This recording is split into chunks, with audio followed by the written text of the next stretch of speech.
ఓం నమ శివాయ శ్రీమాత్రే నమ. Welcome to my channel Shri 777 vlogs. నా ఛానల్ వ్యూయర్స్కి, నా ఛానల్ సబ్స్క్రైబర్స్కి ధన్యవాదాలు. నా వీడియోస్కి వ్యూస్ ఎక్కువ వస్తున్నాయి కానీ చూసిన వారు సబ్స్క్రైబ్ చేయడం లేదు.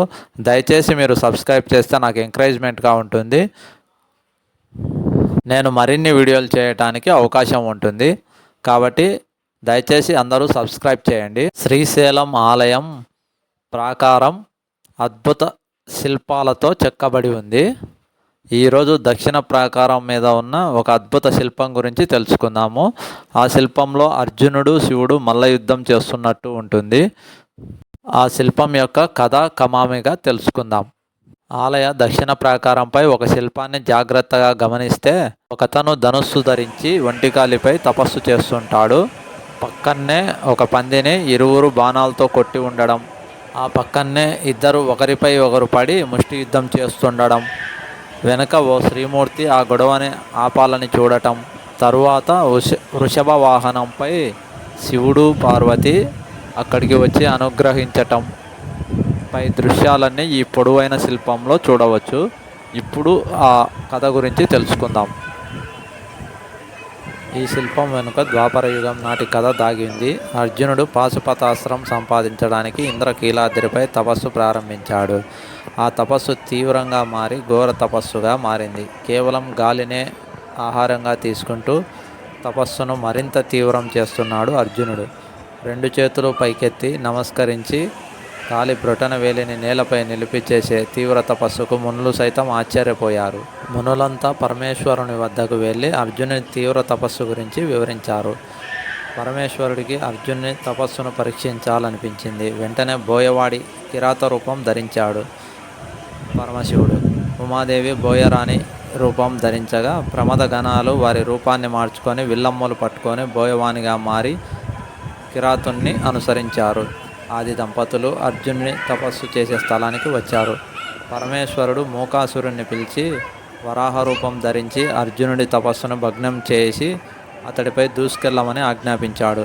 మరుక్షణం ఆ రాక్షసుడు పెద్ద అడవి పంది రూపం ధరించి భీకర శబ్దం చేస్తూ ఆ ప్రదేశమంతా తిరుగుతూ ఉండేసరికి అర్జునుడి తపోభంగం అయ్యింది. తపస్సు నిలిపి విల్లమ్మలను ధరించి ఆ పందిపైకి బాణాన్ని వేశాడు అర్జునుడు. అదే సమయంలో కిరాత రూపంలో ఉన్న పరమేశ్వరుడు కూడా ఆ పందిపై బాణాలను వేశాడు.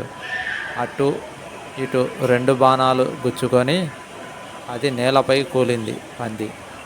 అర్జునుడు దగ్గరికి వచ్చి చూసేసరికి పందికి రెండు బాణాలు గుచ్చుకున్నాయి. తను వేసింది ఒక బాణమే. మరోటి ఎలా వచ్చింది అని ఆలోచిస్తుండగా అతనికి బోయరాజు కనిపించాడు.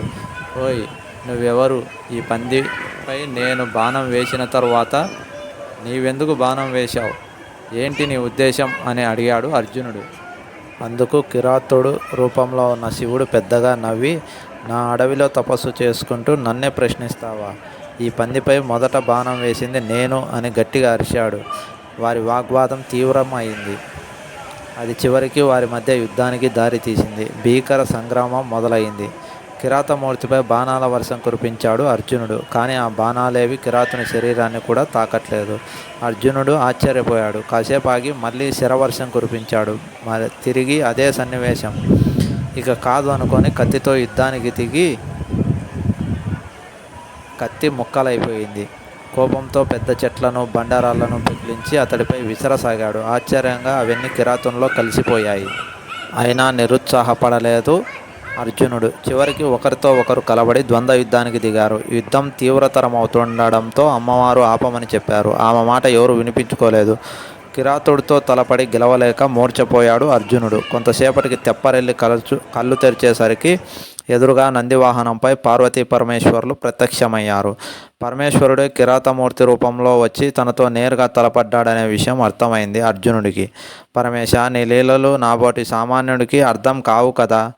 నిన్ను కేవలం ఆటవిక రాజుగా తలచి నీతో యుద్ధం చేశాను, నన్ను మన్నించు అని ప్రార్థించాడు. అర్జునుని ప్రార్థనకు సంతోషించిన పరమేశ్వరుడు అత్యంత శక్తివంతమైన దివ్యకార్ముకం ధనుస్సు అనుగ్రహించి ఆశీర్వదించాడు. ఆ తర్వాత అర్జునుడు పరమేశ్వరుని పాశుపతాస్త్రం ప్రసాదించమని ప్రార్థించాడు.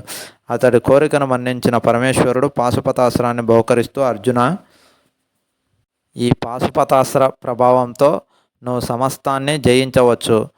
నీకు ఎదురు లేదు. రాబోయే కురుక్షేత్రంలో పాండవులు గెలిచి తీరుతారు. విజయీ భవ అని ఆశీర్వదించాడు. అంతేకాదు, ఈ కిరాతార్జునీయం అనే ఘట్టం ఎక్కడ ఎవరు చెప్పుకున్నా, విన్నా, చదువుకొని బయలుదేరినా వారికి విజయం చేకూరుతుందని వరమిచ్చాడు ఈశ్వరుడు. ఓం నమ శివాయ. శ్రీమాత్రే నమః.